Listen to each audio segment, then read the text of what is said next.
Hi viewers, welcome to filmy bit. Weekend వచ్చేస్తోంది. సరదాగా భార్యా పిల్లలతో కలిసి సినిమా చూడటానికి వెళ్ళాలనుకుంటున్నారా? టికెట్ రేట్లు ఎక్కువగా ఉన్నాయని ఆగిపోతున్నారా? మళ్ళీ సినిమాకు వెళ్తే బ్రేక్లో పాప్కార్న్ తీసుకోవాలి కదా, ఈ రేట్లు ఎక్కువగా ఉన్నాయని ఆలోచిస్తున్నారా? అయితే ఈ స్టోరీ మీకోసమే.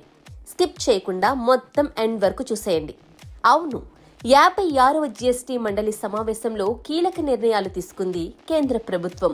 చాలా వరకు నిత్యావసరాల ధరలు తగ్గే దిశగా జీఎస్టీ రేట్లు తగ్గించింది. ఇక్కడే సినిమా టికెట్లు, పాప్కార్న్ కు సంబంధించి కూడా జీఎస్టీ రేట్లను ప్రకటించింది. ఈ సెప్టెంబర్ 22 నుంచి ఇది అమలవుతుందని గుర్తుంచుకోవాలి.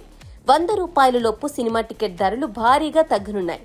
ఇక్కడ ప్రస్తుతానికి 12% జీఎస్టీ అమల్లో ఉండగా సెప్టెంబర్ 22 నుంచి ఇది 5% తగ్గనుంది. అంటే ఇప్పుడు టికెట్ ధర 100 రూపాయలు ఉంటే 12% జీఎస్టీతో కలిపి అది 112 రూపాయలు అవుతుంది కదా. అయితే ఇప్పుడు అమలవబోతున్న 5%తో కలిపి ఇది 105కు తగ్గనుంది. ఇక ఫ్యామిలీలు 5గురు టికెట్ తీసుకుంటే ఇక్కడ ఎక్కువ ఆదా అవుతుందని చెప్పొచ్చు.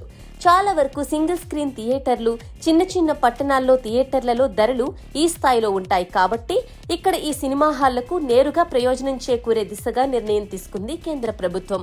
అయితే ఇదే సమయంలో 100 రూపాయలకు పైగా టికెట్ రేట్లు ఉంటే అక్కడ యథావిధిగా 18% జీఎస్టీ అమల్లో ఉంటుంది. ఈ రేట్లు ఎక్కువగా మల్టీప్లెక్స్లు, ప్రీమియర్ థియేటర్లలోనే ఉంటాయని చెప్పొచ్చు. మల్టీప్లెక్స్ల రాకతో ఆదరణ కోల్పోయిన సింగిల్ స్క్రీన్ థియేటర్లకు ఇది ఊరట కల్పించే అవకాశం ఉంది. ఇక జనం సినిమాలు చూసేందుకు, ఖర్చుల్ని తగ్గించుకునేందుకు సింగిల్ స్క్రీన్స్ వైపు చూసే అవకాశం ఉంటుంది. ఇక సినిమా అంటే పాప్కార్న్ గురించి కూడా చెప్పుకోవాలి కదా. ఇంటర్వెల్లో ఇది లేనిదే సినిమా మనకి పూర్తి కాదు. అయితే చాలా వరకు పాప్కార్న్ రేట్లు సినిమా హాళ్లలో ఎక్కువగా ఉంటాయి. ఇక గతంలో పాప్కార్న్ జీఎస్టీపై పెద్ద వివాదమే నడిచింది మనకి తెలుసు. ఇక నిర్మలా సీతారామన్ ఈ పాప్కార్న్ పై వేర్వేరు జీఎస్టీ స్లాబ్స్ ప్రకటించారు. గతంలో సాల్టెడ్, బటర్ కలిపి పాప్కార్న్లు విడిగా అమ్మితే 5%, ప్యాక్డ్ పాప్కార్న్ పై 12% జీఎస్టీ, చక్కెర లేదా స్వీట్ కలిపి క్యారమెల్ పాప్కార్న్ అయితే 18% జీఎస్టీ ఇలా వేర్వేరుగా ఉండేది. ఇంకా క్యారమెల్ పాప్కార్న్ విడిగా అమ్మితే ఎంత జీఎస్టీ అనేది అప్పట్లో ప్రస్తావించలేదు. దీంతో ఒక్కో పాప్కార్న్ పై ఇన్ని రకాల స్లాబులేంటి అని చర్చ జరిగింది. ఇప్పుడు దీనిపై స్పష్టత వచ్చింది. 12% జీఎస్టీని మొత్తం ఎత్తేయగా ఇప్పుడు ప్యాకేజ్డ్, విడిగా అమ్మే సాల్టెడ్ పాప్కార్న్ ను 5% పరిధిలోకి తెచ్చింది.